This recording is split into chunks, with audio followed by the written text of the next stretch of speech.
unit niya. Pero sa 10 months na yun, I will say na sobrang laki na ang pinagbago niyo. From mga pabebe, marami na mature at nag-destroy ang independent species.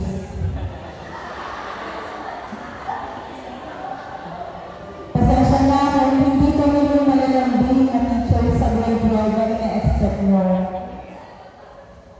But deep in our hearts, we all know that we love you the best way that we 90%. We know in life, we need to be tough. Hindi pwedeng pasin lang at takot lang. Because after all, we know that those are not the keys for you to achieve your ambitions. Hindi na naiintindihan ng iba sa ngayon at maybe someone will say, basagkat naman ito si Ma'am, di ba? O kaya, si Sir naman ang nag-work. Alam ko ang dahil ng araw na kayo na mismo ang makakaalala kung paano namin kayo dinisiplina. At yun ang paraan namin ng pagmamahal. Palihim lang, pero minsan, kami yung madalas, kami yung unang natutuwa sa bawat achievements mo. Kinikilig din kami sa mga love life na meron kayo. Ang pwede yan, college na yun. Palihim din namin nilalaban ang alam namin para sa inyo. Nalulungkot kami kapag nagkakamali kayo.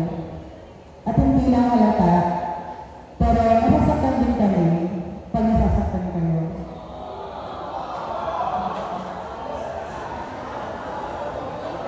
Months, mahaba yan sa dami ng pinagsamahan natin. Mula sa job interview, lecture, activities, tests, surprise recitations, naka-stingawin, defense, immersion, at kung ano-ano pa. In 10 months, may yun. Kasi hanggang doon na lang pala. Pwede pa extend? Pwede.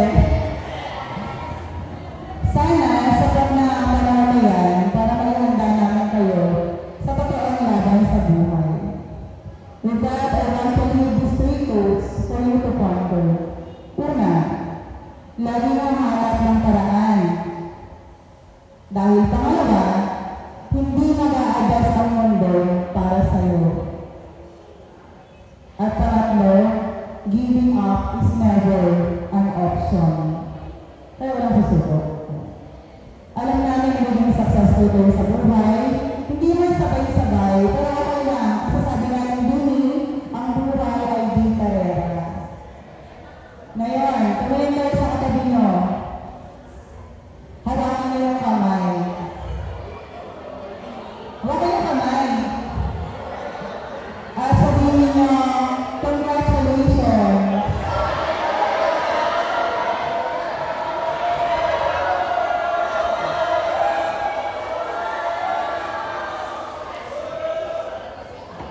Proud ako na sa'yo.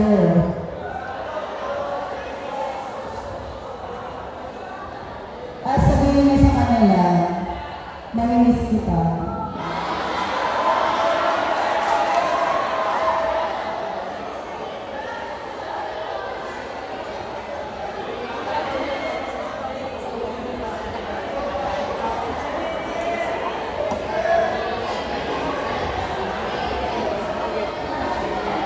Ako po si Grace, Team Club Advisor.